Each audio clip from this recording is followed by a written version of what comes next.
madaxweynaha jamhuuriyadda federaalka Soomaaliya Maxamed Cabdullaahi Farmaajo ayaa ka dhageystay guddoonka iyo howlwadeennada gobolka Banaadir warbixin ku saabsan waxqabadkooda iyo qorshayaasha maamulka ayaa ku bogaadiyay doorka muuqda ee ay ku leeyihiin barnaamijka Silqaan ee dib loogu dhisayo dalka. Madaxweynaha qaranka ayaa maamulka gobolka Banaadir faray in mudnaanta koowaad ay siiyaan dib u dhiska soo celinta bilicda caasimadda iyo bixinta adeegyada dadweynaha iyada oo loo marayo nidaam hufan iyo in sare loo qaado aqoonta shaqaalaha dawladda hoose.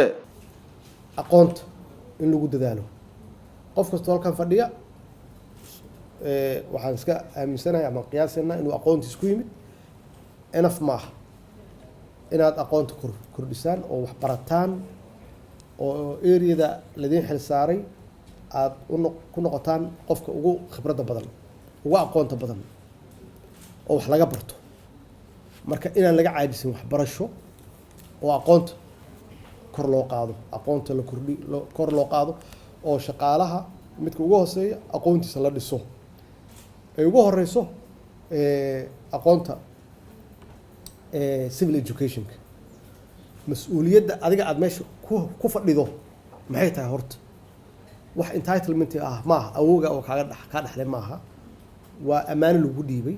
maamulka gobolka Banaadir ayaa soo bandhigay waxqabadkii sanadkii 2018-2019 ee maamulka iyo qorshayaasha hadda u dejisan wax kasta waxaana madaxweynuhu su'aalo ka weydiiyay qaar ka mid ah qorshayaasha cusub iyo sidii loo maareeyay shaqooyinkii hore isaga oo soo jeediyay talooyin lagu sii dardargelin karo horumarka gobolka Banaadir.